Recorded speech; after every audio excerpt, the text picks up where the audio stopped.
spiser det. I får en rød oksemørbrød, a.k.a. gazpacho med rucola, friskrevet parmesan og trüffelsauce. Det ser ud. Jeg kan dufte det der trøffelolie.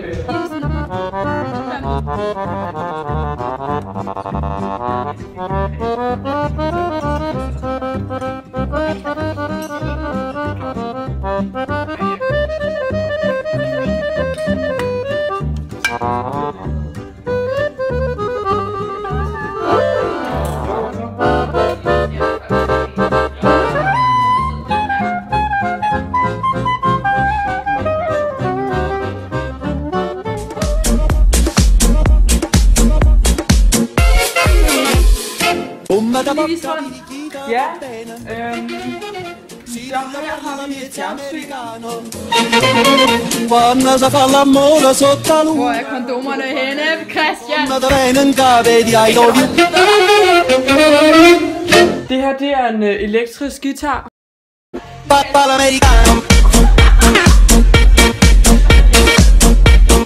Så har vi nogle guitarer. Ja, hvordan er de?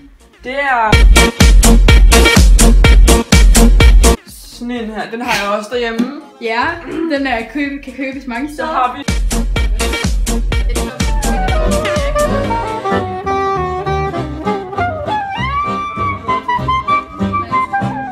altså det er meget flot, ikke? Men jeg kan ikke lide.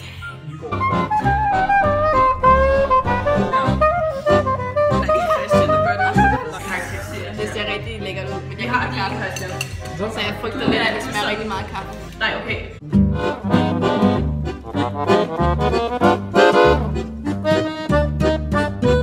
Jeg synes, Christians værtskab har været super godt. Hen på aftenen, så startede det med at være mega godt, med her til sidst, der er han ligesom...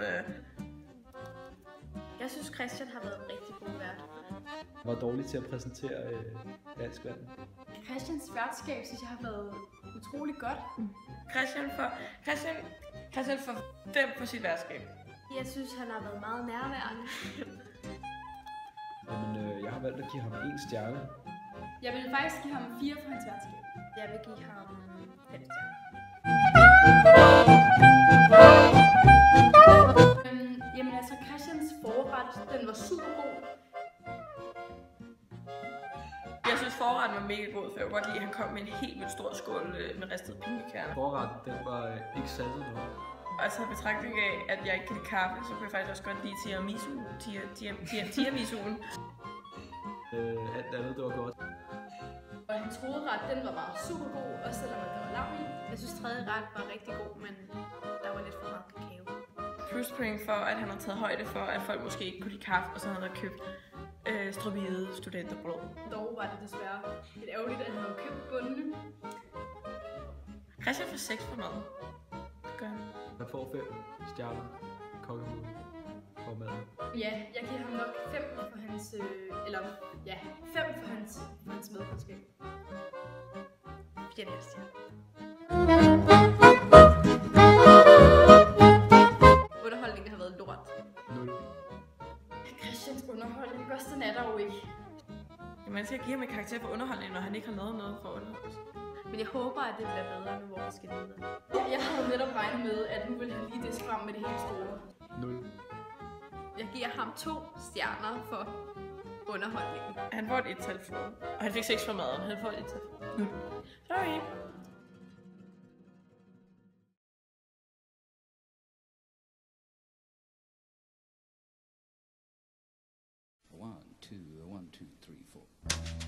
Hvad laver du? Jeg gør mig lidt klar. Føler du dig mentalt klar, kan jeg så spørge? Bare lige har du været med musik. Okay. On the road again.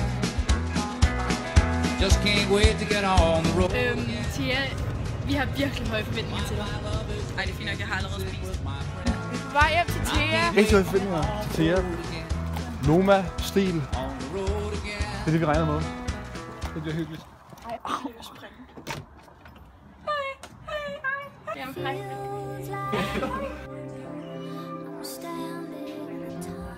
Mærke den kærlighed, der er blevet lagt ind i den her. Jeg føler mig bæret. Det er fornemt der. Christian! Theas forberedelser har rørt mig steder i hjertet. Jeg forventer, at mine gæster, de opfører sig pænt. Jeg elsker dig, Maxim. Jeg synes faktisk, at jeg er udmærket.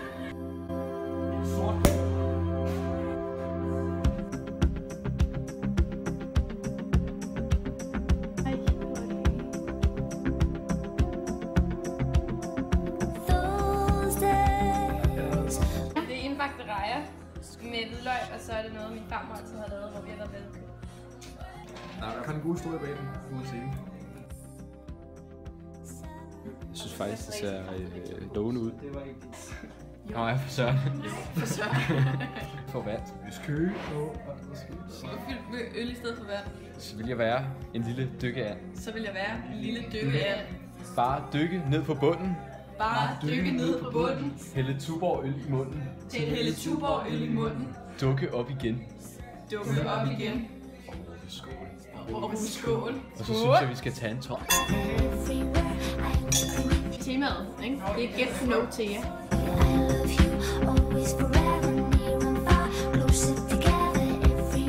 Ja, så er det stegt torsk på en sæk af svampe og asparges. Nej. Nej, jeg kan da se, den smager godt. det er Chardonnay. Da hønsehuset brændte, ville hanen ikke ud. Han baskede med vingerne, for han var hønefuld. Det er vi ikke endnu, det er vi ikke endnu. Så tag dit glas og sig skål. Okay, og så siger jeg skål.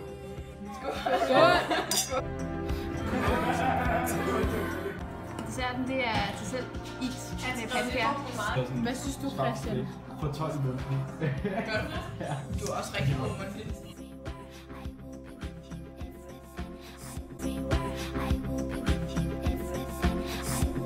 Og jeg følte mig elsket. Jeg synes, at det var godt, og hun var rigtig sød, men hun brugte for lang tid ude i køkkenet. Det har været hyggeligt. Jamen på værtskab, jeg synes, Thea har været en rigtig, rigtig god vært. Det har været sjovt. Hvorfor er det ondt? Det er rart. Hun har alligevel været sådan lidt forsigtig, kan man sige. Og hun er ikke ligesom sådan en tur at slå sig løs her. Jeg tror faktisk, at vi giver en 4. 4. 6 point. Nej, prøv det.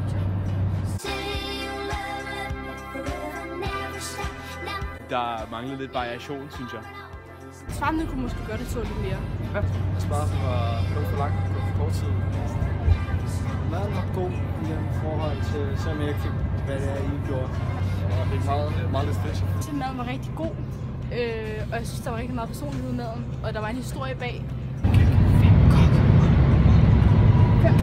Safterne kunne ikke have været så vandet. Måske lidt mere smag. Så jeg tror, jeg vil give hende 4.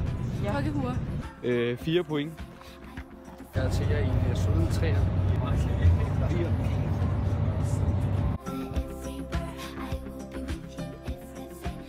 Det var lidt spontant og ikke planlagt. Det passede ikke sådan helt rigtigt ind i hendes tema. Det var jo ikke, altså, det ville have været federe, hvis hun havde lavet de der samtalekort. Selvom det var sjovt, så var det også kedeligt på nogle tidspunkt. Den var god, men jeg synes ikke, den var sådan mega planlagt. 3. Fordi 3 point. jeg synes, at jeg vil give hende 3.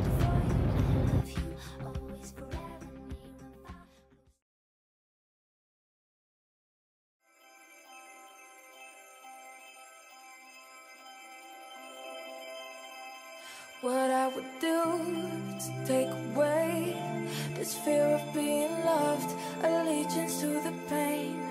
Now I fucked up. Aftens tema, det er hygge. Jeg synes faktisk, at det tema lyder rigtig hyggeligt. Det her, det er så min families Spider-Man-pude. Det er et afstykke, som har været i familien i 16 år.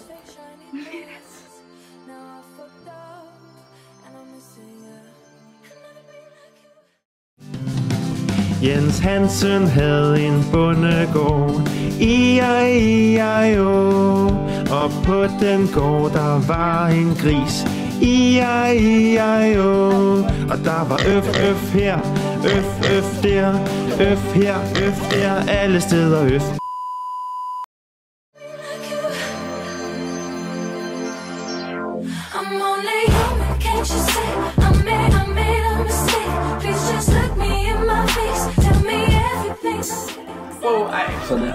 Den her vin har jeg fået af min søn. Jeg synes, det er fantastisk. Jeg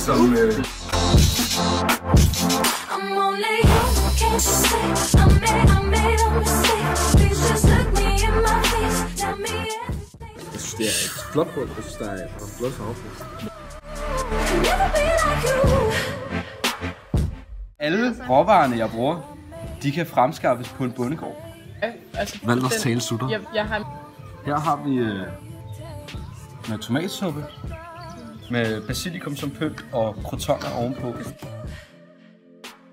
Dufter dejligt. Klar til at spise. Og så synes jeg synes, det smager af Heinz. Og jeg burde vide, hvad jeg snakker om.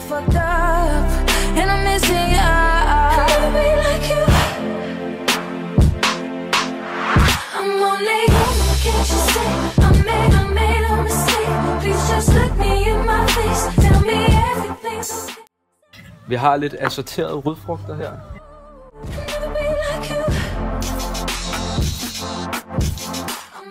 Nå, vi har nogle asparges i bacon i.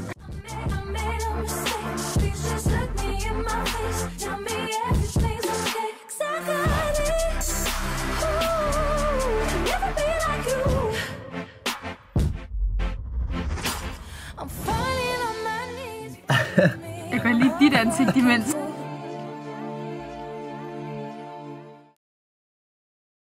Vi skal op og ride på en hest.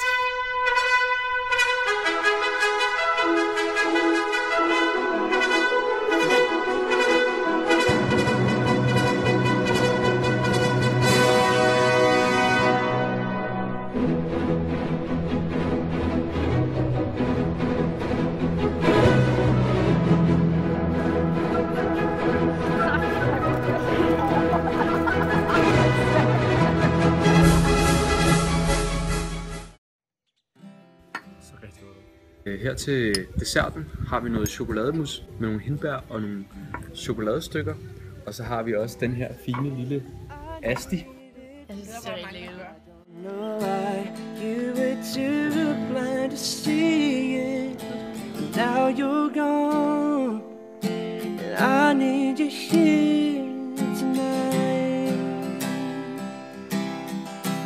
Jeg synes, han har været en helt vildt god vært. Sådan virkelig været opmærksom, og han har gjort alt, hvad man sådan har bedt om, hvis man har manglet noget. Jeg synes, han har været en rigtig god vært.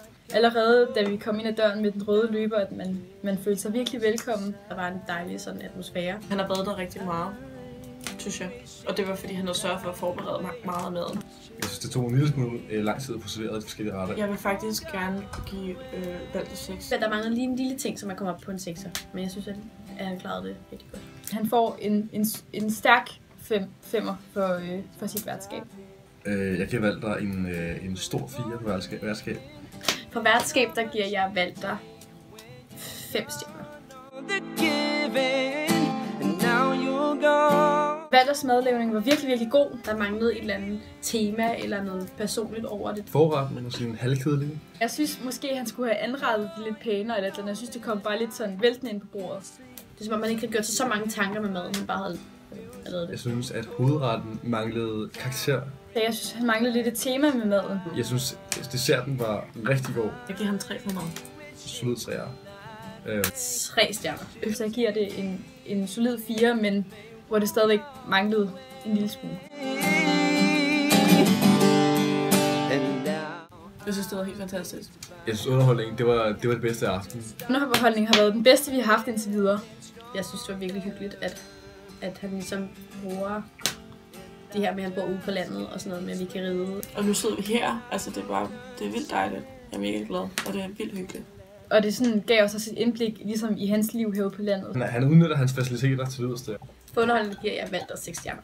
Jeg giver Valter 6. Det trækker ham rigtig højt op på en 6'er. Jeg synes også, at det fortjener en stor 6'er.